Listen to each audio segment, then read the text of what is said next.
Hi అండి. Welcome back to our channel. నేను మీ విజయలక్ష్మి. ఈరోజు నేను మేతి పరాటా చేయబోతున్నానండి. దీనికి ముందుగా మిక్సీ జార్ తీసుకొని దాంట్లో మన కారానికి సరిపడా 3, 4 పచ్చిమిరపకాయలు వేసుకోవాలి. దాంతోపాటు మెంతికూర, శుభ్రం చేసుకున్న మెంతికూర కూడా వేసుకోవాలి.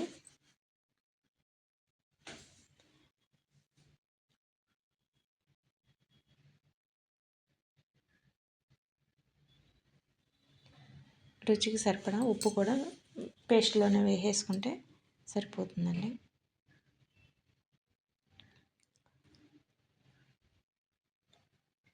ఈ మెంతికూరని పేస్ట్ చేసుకొని ఉంచుకోవాలండి. అదే ముక్కలు తరిగి వేస్తే తినటానికి కొంచెం మా పిల్లలైతే ఇబ్బంది పడతారండి. అందుకే నాకు పేస్ట్ చేసి వేయటం అలవాటైపోయింది. ఇలా అయితే ఏం మాట్లాడకుండా తింటారు. అందుకని ఇలాగే చేస్తానండి. మీకు నచ్చితే మీరు సన్నగా తరుక్కునైనా కలుపుకోవచ్చండి. ఈ పేస్ట్ని గోధుమ పిండిలో వేసుకొని ఈ పేస్ట్ మొత్తం పిండికి పట్టేట్టు ఒకసారి కలిపేసుకోవాలి.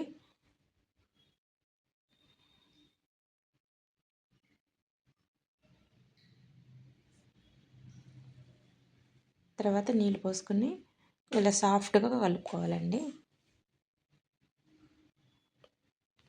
మరీ గట్టిగా కలుపుకూడదు. మనకు కావాల్సిన సైజులో ఉండలు చేసుకొని చపాతీలా ఒత్తుకోవాలి.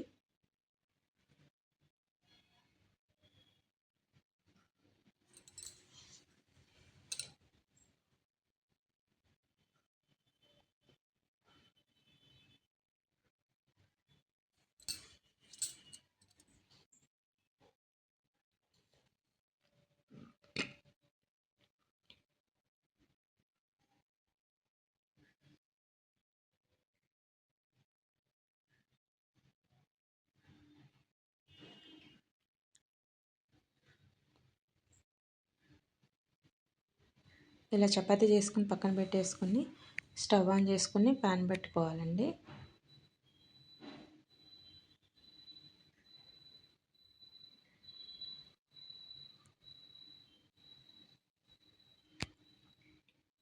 ఈ ప్యాన్ వేడెక్కాక మనం ముందుగా రెడీ చేసి పెట్టుకుని చపాతీని వేసుకొని 2 వైపులా తిప్పుతూ కాల్చుకోవాలండి.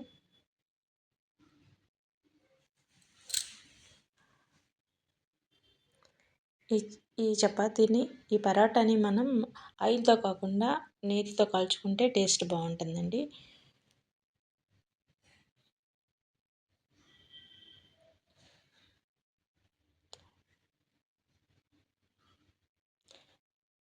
ఈ నెయ్యి అనేది మరీ ఎక్కువ వేసుకుంటే వెగటుగా ఉంటుందండి. కొంచెం చాలు, లైట్గా వేసుకుంటే చాలు.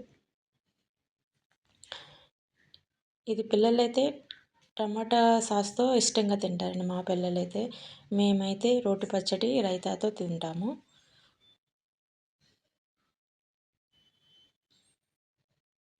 పిల్లలు సాస్తో చాలా ఇష్టంగా తింటారండి. చాలా బాగుంటుంది సాస్తో కూడా.